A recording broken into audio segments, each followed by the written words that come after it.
Contact angle और capillary height पे ही based ये बहुत ही अच्छा प्रॉब्लम है, जेईई एडवांस 2014 का है। A glass capillary tube is of the shape of a truncated cone with an apex angle alpha so that its two ends have cross sections of different radii. When dipped in water vertically, water rises in it to a height h where the radius of its cross section is b. इस point पे radius of cross section यहाँ पर b हो गया है. If the surface tension of water is s, its density is rho and its contact angle with glass is theta, the value of h will be. h की value आपसे पूछा गया है. तो सबसे पहले तो हम लोग इस डायग्राम को थोड़ा सा बड़ा बना लेते हैं, ये वाला जो पोर्शन है, क्योंकि इसमें देखिए आपको ये जो लिक्विड का सरफेस है ये बिल्कुल हॉरिजॉन्टल दिखा दिया है, क्योंकि ये दूर से दिखा है ना डायग्राम, लेकिन एक्चुअली तो ये हॉरिजॉन्टल नहीं होगा, क्योंकि क्वेश्चन में ही आपको दे रखा है कि जो कॉन्टैक्ट एंगल है वो थीटा है, यानी कि लिक्विड सरफेस और इस सरफेस के बीच में थीटा कॉन्टैक्ट एंगल बनना है. तो देखिए मैंने उसी डायग्राम को बड़ा कर दिया है. ये एंगल अल्फा था, कोन का एंगल, तो इसलिए ये वाला एंगल अल्फा बाई 2 हो गया.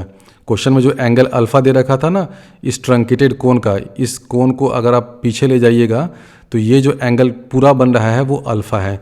तो यहाँ पर जो हमने दिखाया है ये हो गया अल्फा बाई 2. कॉन्टैक्ट एंगल देखिए यहाँ पर ये है थीटा. कॉन्टैक्ट एंगल कैसे बनता है? लिक्विड और सॉलिड का जो इंटरफेस है वहाँ पे एक टेंजेंशियल प्लेन बनाइए. देखिए ये हमने टेंजेंशियल प्लेन बनाया. अब इस टेंजेंशियल प्लेन और सॉलिड के बीच में जो एंगल है इनसाइड द लिक्विड, ध्यान रखिए ये टेंजेंशियल प्लेन ये और सॉलिड, इन दोनों के बीच एंगल इनसाइड द लिक्विड, वो जो एंगल बनता है वो होता है कॉन्टैक्ट एंगल. उसको हमने यहाँ पर थीटा बना दिया है.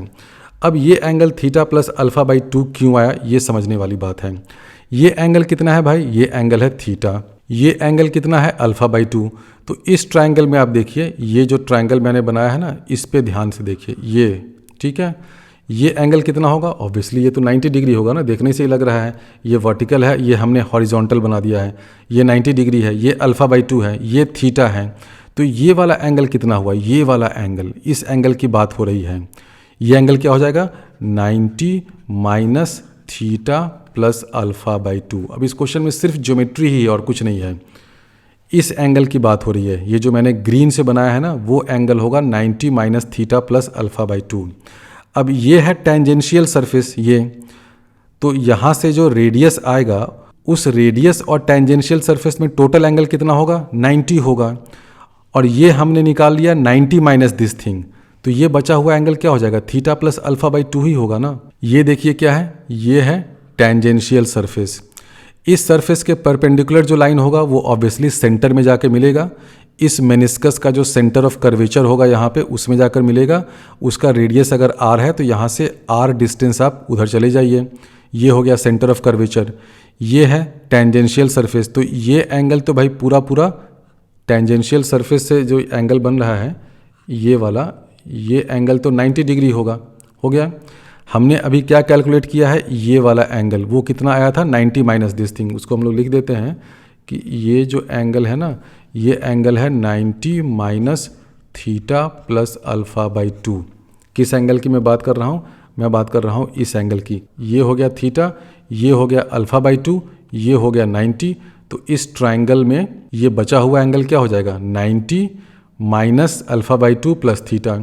अब ये पूरा एंगल जो है ये तो हम लोग जानते हैं 90 डिग्री है. ये वाला यहाँ से टेंजेंशियल सरफेस से लेकर के ये पूरा एंगल है 90 डिग्री.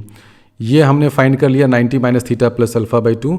तो ये वाला एंगल क्या हो गया? ये देखो भाई ये एंगल हो गया थीटा प्लस अल्फा बाई 2. अब अगर आपको ऑब्जेक्टिव टाइप क्वेश्चन है और सीधा आपने देख लिया कि ये angle theta plus alpha by 2 है और आप 4 ऑप्शन देखिए, चारों ऑप्शन में सिर्फ इस डी में थीटा प्लस अल्फा बाई 2 का टर्म आया है. यानी कि अगर आपके पास टाइम बिल्कुल नहीं है तो आप आंख मूंद करके डी करेक्ट कर सकते हैं. आगे आपको और कुछ नहीं करना है. अगर आपको प्रेशर डिफरेंस और वो 2s/r वो सब फॉर्मूला कुछ नहीं पता है, हाइड्रोस्टैटिक्स के बारे में भी कुछ नहीं पता है, सिर्फ आपने ज्योमेट्री से अगर निकाल लिया कि वहाँ पर angle theta plus alpha by 2 है और आप देख रहे हैं कि चारों ऑप्शन में सिर्फ इसी में थीटा प्लस अल्फा बाई 2 का टर्म है, तो आप आंख मूंद करके मार दीजिए, ये आंसर करेक्ट हो जाएगा. लेकिन मैं अभी उस तुक्के की बात नहीं करूँगा, मैं एग्जैक्टली प्रूव करूँगा कि h की वैल्यू ये कैसे आएगी. तो अगर आपके पास टाइम बिल्कुल नहीं है और कुछ समझ में नहीं आ रहा है, लेकिन आपने एंगल फाइंड कर लिया कि थीटा प्लस अल्फा बाई 2 है, तब तो आप डी को करेक्ट करके आ जाइए, 99% चांसेज है सही हो जाएगा। लेकिन अब हम लोग करेक्ट मेथड से इस क्वेश्चन को सॉल्व करते हैं। ये एंगल देखिए भाई, थीटा प्लस अल्फा बाई 2 आ गया। अब ये जो मेनिस्कस है, जो कर्व्ड सरफेस है, इसके दोनों साइड में प्रेशर डिफरेंस होगा, आउटसाइड और इनसाइड में। प्रेशर ज़्यादा किधर होगा? ऑब्वियसली इस साइड ज़्यादा होगा, क्योंकि सेंटर ऑफ कर्वेचर इधर है। तो हम लोग ये लिख सकते हैं P0 minus P1, this is equal to क्या हो जाएगा 2s बाई आर। और ध्यान रखिए इस केस में हम लोग 2s लेंगे, क्योंकि ये जो मेनिस्कस है वो स्फेरिकल टाइप का बन रहा है। मैंने कई बार समझाया है, आपके लेवल में बस 3 ही आता है। स्फेरिकल शेप का हो तो 2s बाई आर, अगर एयर बबल है तो 4s बाई आर, और इसके अलावा अगर कुछ भी फ्लैट एंड जैसा आपको सिलेंड्रिकल लिक्विड कॉलम वगैरह दिख जाए तो s बाई आर ले लीजिए। जेईई एडवांस 2020 का जो क्वेश्चन था उसमें s बाई आर लगता है। इन 3 के अलावा आपके लेवल पे और कुछ नहीं यूज़ करना पड़ता है। इसलिए आप वो जो यंग्स लैपलेस फॉर्मूला है ना, ये वाला जो फॉर्मूला होता है delta P is equal to S into 1 by R1 plus 1 by R2, उसके चक्कर में मत पड़िए, क्योंकि इसमें कन्फ्यूजन ज़्यादा होता है।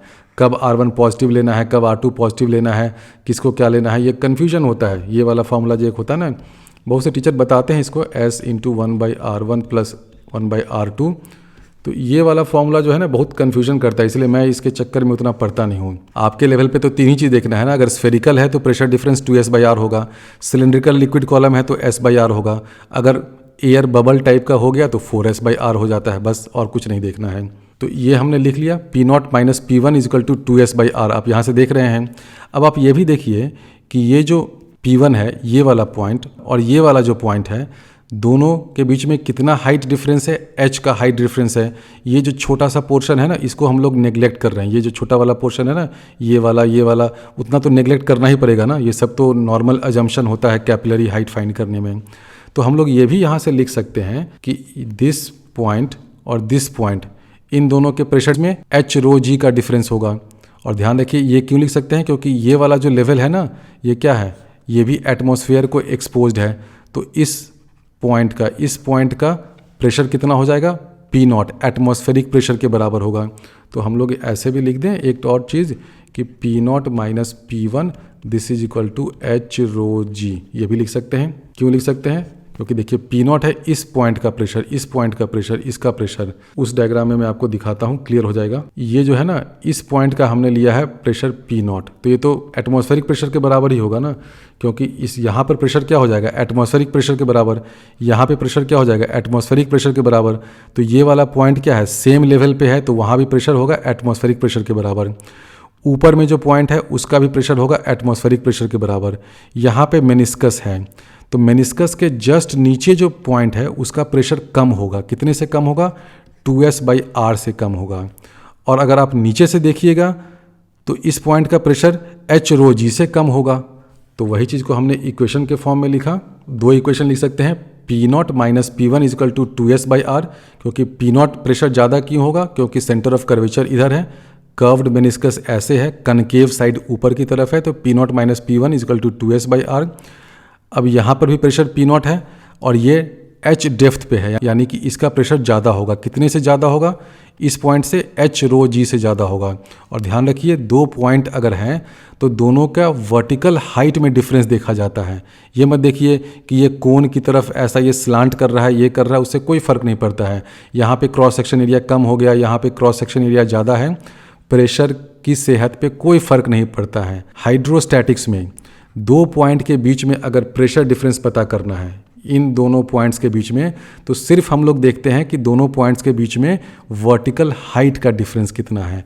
हाइट का डिफरेंस देखिए, इसके और इसके बीच में h का डिफरेंस है। अब इसमें ये जो छोटा सा लेंथ है ना, इसको आपको नेग्लेक्ट करना पड़ेगा। अब ये तो हर कोई जानता ही है कि ये जो छोटा सा लेंथ है इसको नेग्लेक्ट करके कैलकुलेशन करना चाहिए। तो हमने ये लिख दिया कि P0 minus P1 is equal to this, P0 minus P1 is equal to this, तो दोनों को इक्वेट कर दीजिए। तो हम लोग लिख सकते हैं 2s बाई आर। अच्छा r क्या है, r तो आप यहाँ से लिख सकते हैं ना, देखिए ये पूरा है b, तो आप ये लिख सकते हैं b is equal to r into cos theta plus alpha by 2 लिख सकते हैं ना। आप इस ज्योमेट्री से देखो ना भाई, ये क्या है, b है, ये angle theta plus alpha by 2 है, ये r है, तो आप लिख सकते हैं ना b equal to R into cos theta plus alpha by 2। तो r की वैल्यू क्या हो जाएगी, b divided by cos theta plus alpha by 2, यानी कि 2s बाई आर करेंगे तो यहाँ जाएगा 2s cos theta plus alpha by 2। This is equal to h rho G. तो h की वैल्यू देखो आ गई यहाँ से, h इज इक्वल टू क्या हो जाएगा 2s by B rho G into cos theta plus alpha by 2। तो h की एग्जैक्ट वैल्यू हमने यहाँ से फाइंड कर ली। तो डी ऑप्शन सही है।